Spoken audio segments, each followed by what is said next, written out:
अस्सलाम वालेकुम। आज हम स्टार्ट करेंगे अपना प्लांट फिजियोलॉजी का लेक्चर नंबर 16 और हमारा टॉपिक है ऑक्सीडेटिव डीकार्बोक्सिलेशन।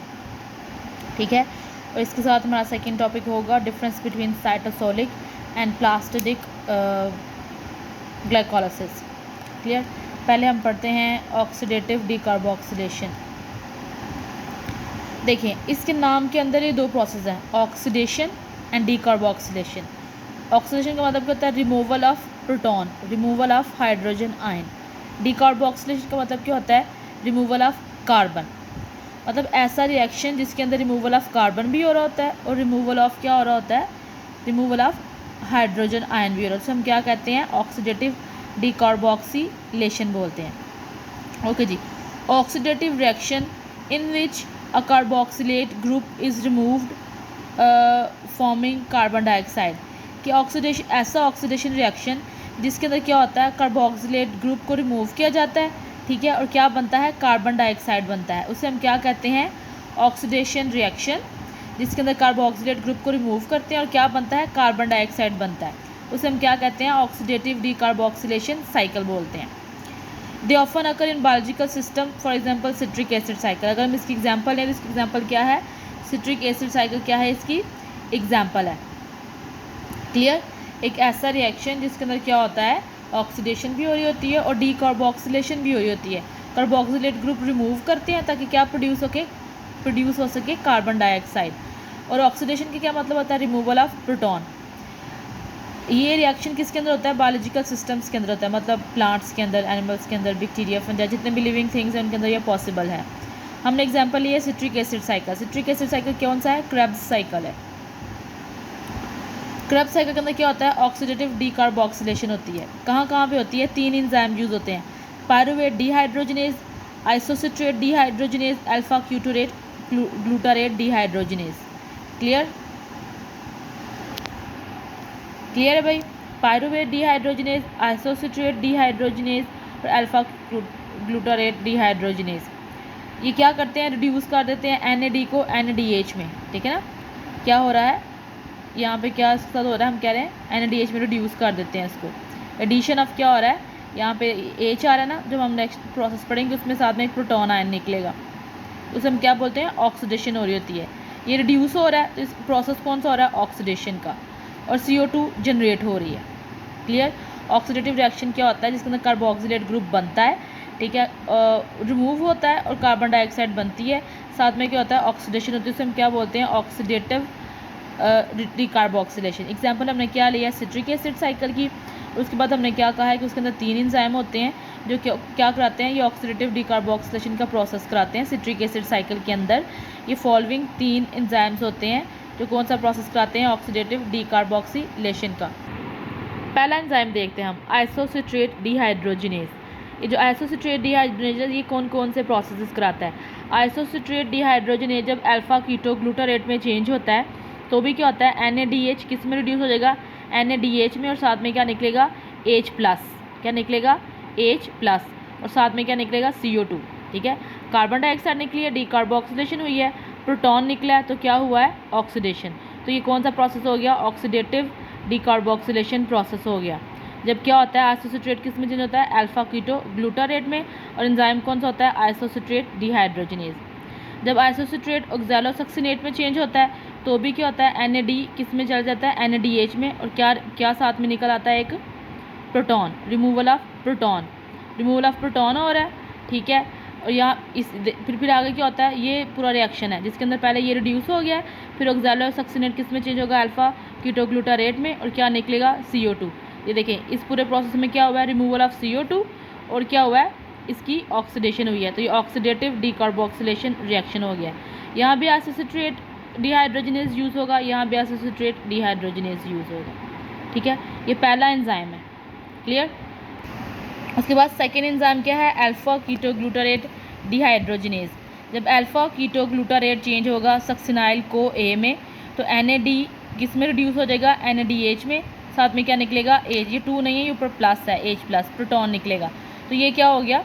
ये ऑक्सीडेशन प्रोसेस हो गया, CO2 भी निकल रहा है, तो क्या हो गया, डीकार्बोक्सिलेशन। तो ये पूरा प्रोसेस कौन सा हो गया, ऑक्सीडेटिव डीकार्बोक्सिलेशन। मतलब ऑक्सीडेटिव डीकार्बोक्सिलेशन ऐसे रिएक्शन होते हैं जिसके अंदर ऑक्सीडेशन भी हो रही होती है और डीकार्बोक्सिलेशन भी हो रही होती है। हमने एग्जांपल क्या ली है, सिट्रिक एसिड साइकिल की, कि सिट्रिक एसिड साइकिल के अंदर भी ये वाले प्रोसेसेस हो रहे होते हैं। कौन से, ऑक्सीडेटिव डीकार्बोक्सिलेशन। और वो कहाँ कहाँ हो रहे हैं वो हमने डिस्कस कर लिया है कि 3 एंजाइम जहाँ पे मौजूद होते हैं, isocitrate dehydrogenase, alpha glutarate dehydrogenase और पायरुवेट डिहाइड्रोजिनेज। जहाँ जहाँ ये वाले एंजाइम काम करते हैं वहाँ पे ऑक्सीडेटिव डीकार्बोक्सिलेशन का प्रोसेस होता है।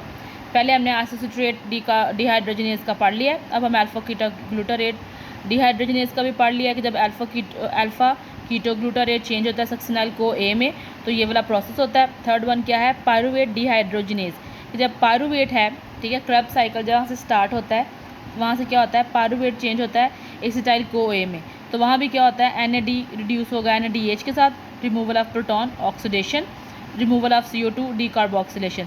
तो यहाँ भी क्या होता है, ऑक्सीडेटिव डीकार्बोक्सिलेशन का प्रोसेस होता है। क्लियर, ये क्या थे सारे, ऑक्सीडेटिव डीकार्बोक्सिलेशन, ऐसे रिएक्शन जिसके अंदर ऑक्सीडेशन भी होती है, डीकार्बोक्सिलेशन भी होती है। फॉर एग्जांपल सिट्रिक एसिड के अंदर और भी बड़े प्रोसेस होते हैं ना, पूरा अपने साइकिल पहले पढ़ा है। फ्यूमरेज भी बनता है उसके अंदर मैलेट भी बनता है, ऑक्सैलोएसीटेट भी बनता है, सारे बनते हैं। तो वहाँ पे और भी रिएक्शन, लेकिन वहाँ उस रिएक्शन के अंदर जहाँ जहाँ पे ऑक्सीडेटिव डीकार्बोक्सिलेशन के रिएक्शंस हो रहे हैं वो आपको मैंने यहाँ पे पढ़ा दिए हैं कि वो 3 होते हैं, ठीक है। एक पे आइसोसिट्रेट डिहाइड्रोजिनेज, दूसरे पे अल्फा कीटोग्लूटारेट डिहाइड्रोजिनेज, थर्ड पे पायरुवेट डिहाइड्रोजिनेज। क्लियर, ओके जी।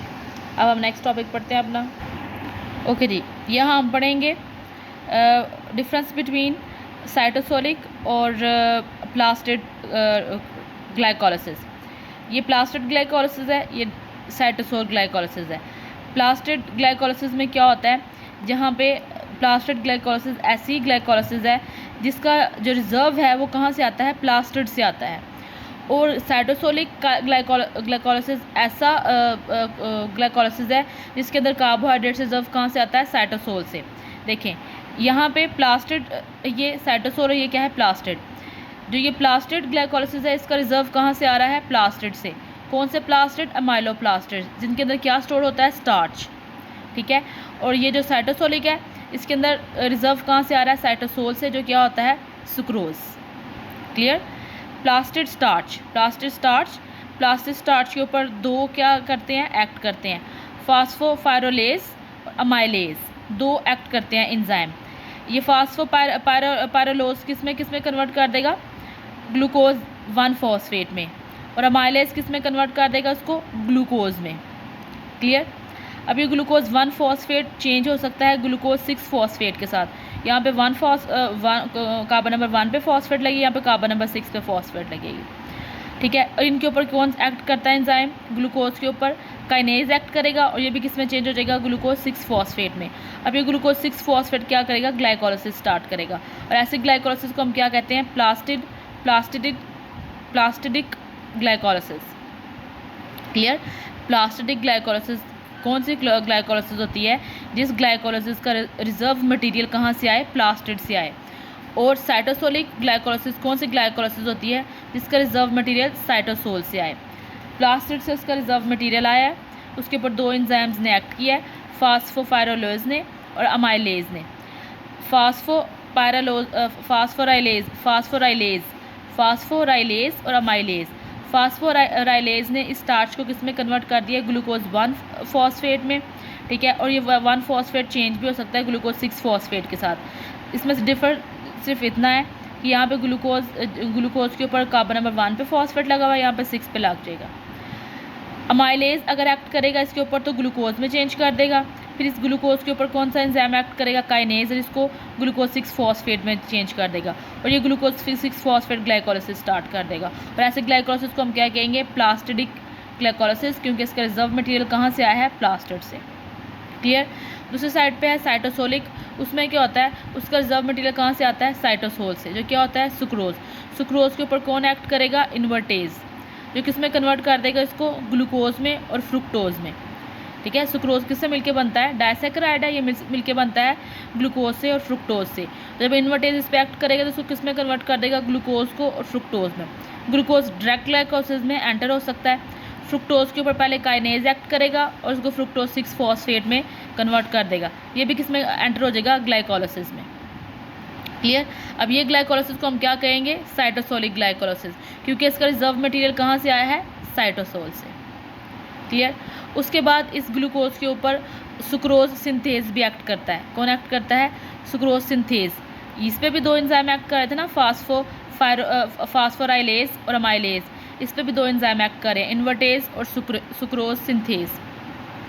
अगर सुक्रोज के ऊपर सुक्रोज सिंथेज एक्ट करेगा तो ये यूडीपी में चेंज हो जाएगा, यूटीपी में। ठीक है। यूडीपी के ऊपर यूडीपी ग्लूकोज, ठीक है। अब ये यूडीपी ग्लूकोज के ऊपर कौन सा एंजाइम एक्ट करेगा, पायरोफास्फोराइलेज। पायरोफास्फोराइलेज इस पे एक्ट करेगा तो उसको किस में चेंज कर देगा, ग्लूकोज 1,6 फॉस्फेट में। जिस तरह ये ग्लूकोज 1,6 फॉस्फेट में एंटर हुआ है, ये भी ग्लूकोज 1,6 फॉस्फेट ग्लाइकोलाइसिस में एंटर हो जाएगा। लेकिन ये कौन सी ग्लाइकोलाइसिस है, प्लास्टिडिक, क्योंकि इसका रिजर्व मटेरियल कहाँ से आया है, प्लास्टिड से आया है। और ये ग्लाइकोलाइसिस कौन सी है, साइटोसोलिक, क्योंकि इनका रिजर्व मटेरियल कहाँ से आया है, साइटोसोल से। क्लियर। ये आपके दोनों टॉपिक हैं। आपका रेस्पिरेशन और फोटोसिंथेसिस दोनों टॉपिक आपके क्लियर हो गए हैं। इसमें से आप देख लें, कोई टॉपिक रहता है तो मुझे बता दें, मैं आपको क्लियर कर देती हूँ। किस चीज़ के बारे में कोई क्वेश्चन है तो भी आप मुझसे पूछ सकते हैं। ठीक है। ओके जी, थैंक यू।